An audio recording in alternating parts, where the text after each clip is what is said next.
whether it is in fact a huge benefit, because it seems to me at least that the faster we get everything, the more we have to look at, the more time we have to spend actually dealing with the damn thing. Yeah. And you know, farmers are suffering from information overload anyway, farmers aren't get they? the same jokes as the rest of us. Yes. But seriously, quite clearly, it's a vital tool, as Mandy says, and farmers need probably more than I suspect than city folk what the internet can do for them. But perhaps they haven't taken advantage of the opportunities that are there as much as urban people have, perhaps driven by their teenagers who demand to have the high speed so they can have all the downloads of movies and games and so forth. So one believes, but look, I'm not the expert, perhaps Mandy might be. What do you think, Mandy? Yeah, I think that it's not... Because of this, the patchiness of where people have got broadband in rural areas, I don't think it's been a technology that we've pushed to them in terms of the provision of services and education, because we perceive that not everybody can get it. Not everybody's upload speeds are fast enough. I think that will change when you look at the plethora of information that comes across our kitchen tables in terms of the media. Having a way that actually puts it in our inbox to look at when we want and not covering up our kitchen tables, I think would be fantastic and a great way of ordering it and keeping information. Because, you know, like most farmers, you know, we end up with boxes and boxes of newspapers, some read, some not read. And if I wanted to store that, you know, I would end up with a fire risk. Right, so we don't want that happening. No. Right, now moving on. The recent find of a live snake in a container in Auckland. Neville, this throws into sharp focus biosecurity, our border systems. Do you think they're doing their job? I suspect they are, because these sort of things happen so rarely and there must be so many potential incursions. We sort of look to the failures and say, look, not working. But I think they're doing a pretty good job all in all. And you can always say, should have done more. But, you know, you've got to be realistic about it. So I would say that a good job is being done and hooray. Yeah. What do you think, Mandy? Well, they got it, didn't they?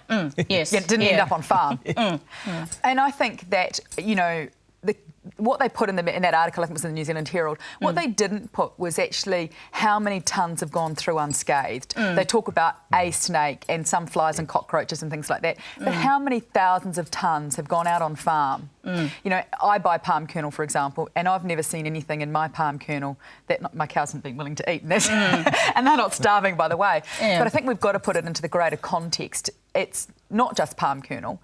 We've got to look at biosecurity as being even viruses and anything that can blow in. And I think that we can get easily hung up on the odd critter that comes in that by and large gets caught when probably more of a risk is some of the diseases and other biosecurity risks, or actually even protecting our borders from other two-legged, you know, unwanteds. Right, OK. Well, along a similar line, there's a letter writer in the New Zealand Herald worried about imported fruit and vegetables and the possibility of something being contained in those.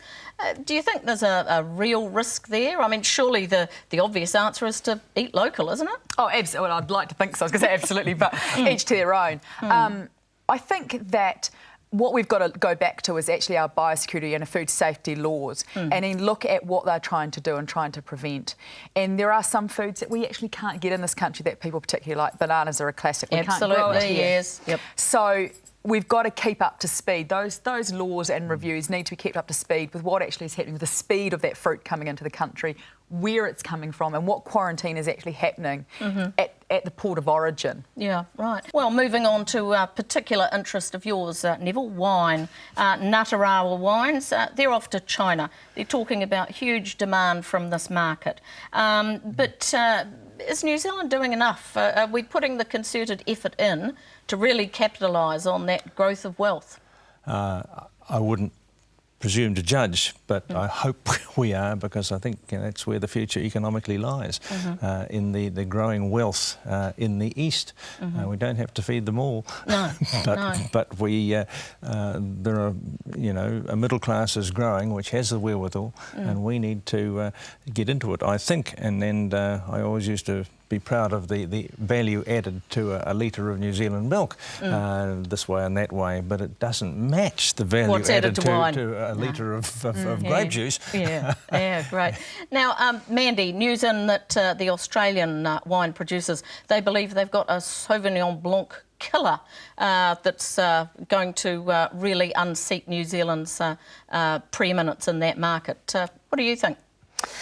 Well, I'd like to taste it first. Let it pass the 750ml test. But, I mean, the only way that they're going to unseat New Zealand is that if New Zealand's caught napping, if we're not meeting what our consumers want overseas, then we create an opening for somebody else to step into. Right. And New Zealand wines have been the premium wine of choice internationally forever, just about. And so, to me, if we give them an opening, they'd be stupid not to take it. Yeah. We need to shut that gate and look at what our consumers actually want from us. And if they've got a changing palate, we need to deliver on it, whether it's wine, lamb, beef, wool, whatever. Yeah.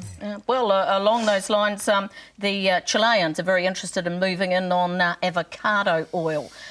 This is a product that thus far New Zealand's done an awful lot in popularising. The Chileans, they could be quite a big threat, Neville. Obviously, because they've got lower labour costs. It costs them nothing to get the fruit in, but it has to be a worry. But hopefully we can stay ahead by improved varieties and other scientific bits and pieces. And in that regard, we rely so heavily on our research community, and every dollar that isn't spent there is, I think, a national tragedy. Because those are the people who are going to come up with the innovation that you were talking about, Mandy, in terms of moving our products further forward all the time. Yes, I understand with the Chilean avocados, though, that it's actually the manufacturing processes that New Zealand's got a bit of capital on. And I say let's move forward on that and start selling Chile our dud machinery and actually keep moving forward. That'd be the way to do it, wouldn't it? Yeah, good one. After the break, we dish the praise and box the ears of the rural movers and shakers. Stay tuned.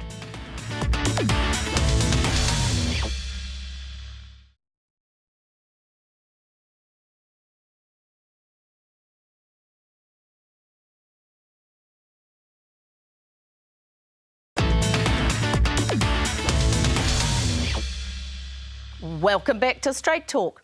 Now it's on to you beauty, praise, or a bollocking, the opposite. What do you have, Mandy? Look, I think that praise goes out to all of those people in the lower half of the South Island, the people that are helping with the Canterbury earthquakes and those people that are helping with the lambing crisis in Southland. So they get my absolute praise. They're doing a wonderful job, fantastic job, and the farmers themselves for coming through it with minimum fuss. Good one. But I believe you've got a bollocking too. Well, I've got a small bollocking, and the small bollocking actually goes to the government because I would really like to see them put more money into professionalising the animal welfare sector and having more consistent standards for rural professionals involved in that. And I'd like to see the National SPCA recognised for what they are doing in coming up to speed and being another arm of animal welfare. Right. Now, Neville, with the animal welfare question, do you think perhaps the farming community has been caught a bit napping on this? You know, the rural population, they're aware that urban people have concerns about some of their farming practices, but there hasn't perhaps been as speedy a change as there could have been. Yes, I think you're right. And it's because, I think, farmers understand what goes on farms and townies don't. and perhaps haven't been aware, as aware as they might be, of the potential damage to the industry's image from not doing, or from a lack of awareness, or promoting a lack of awareness, I should say. That's convoluted amongst rural people. But Mandy, the real threat is from our overseas consumers, isn't it? In terms of absolutely, their attitudes about what happens on farm. Look, it's not even our overseas consumers. There are organisations, very large, well-funded organisations, that are always looking for opportunities to shake the stick, if you like, and point at where they believe animals are being exploited, whether whether it's true or not, it's completely irrelevant, but they've got the money and funds behind it. And we in New Zealand need to recognise that threat and smarten up our act, whether it's educating the urban population about the practices that we do and why we do them, or actually taking on board some of the messages and changing our practices. Right. Now on to you, Neville. I believe you've got a beauty this week.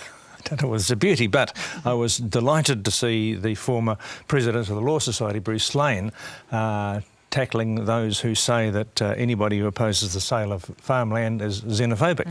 I'm here to tell them that, too, that I'm not afraid of Zens, but I am afraid of New Zealand selling its heritage, and what a tragedy that would be. Yeah. It's great to see someone as well respected as Bruce Lane coming into the argument in a very reasoned way, isn't it? I thought so. Yeah. Yes, so, yeah. Good on and you. there's a lot more water to go under the bridge here, Mandy, isn't there? The whole argument is not going to go away. It's not going to go away. New Zealand has got a wealth of resources in the land base. We've got plenty of water, especially at the moment, and we've got some access to some really good markets.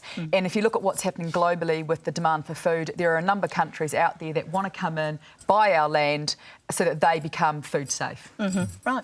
Now, Neville, you've also got a bollocking, I believe. Absolutely. The Met Office or the other crowd, I can't remember, told us that we were going to get a warmer, milder, sunnier spring. Maybe it's still coming. At the beginning of it, and I haven't seen much of it from where I sit. It's liquid sunshine, Neville. I think they should chuck away their crystal ball and but do it by economic grandmother's knees. forecasters, they haven't fared so well either, have they, in terms of how rapidly they told us we were going to move out of recession? Exactly. Will it be a U-shaped recession or will it be a W? And it's looking more and more like an L. Yes. And it seems to me that we are being advised by people who think you can analyse lines to get a final result. Yeah. And doesn't the work world that doesn't way. quite work like that. Yeah. No, right. Well, I have a you beauty. I was at the Pukekohe Vegetable Growers Dine and Dance on Saturday night. Fabulous occasion, over 400 growers getting together, celebrating their industry. But I also have a bollocking, and that's for the Food Safety Authority. There's a wire wrapper, a small-scale cheese producer here, Biddy Fraser Davies, and she has been shut down because of the fact that someone at Food Safety decided she didn't have quite the correct protocols in place. She's making a fabulous product. We need more of this sort of person. Here. Good one. Well, that's all we have time for this week. Thanks to my guests, former Dairy Board Public Relations spokesperson Neville Martin and Rural Support Consultant Mandy McLeod. And thanks to you too for watching. Please email your comments to country99tv.co.nz. Check out my blog there, and we'll see you next time.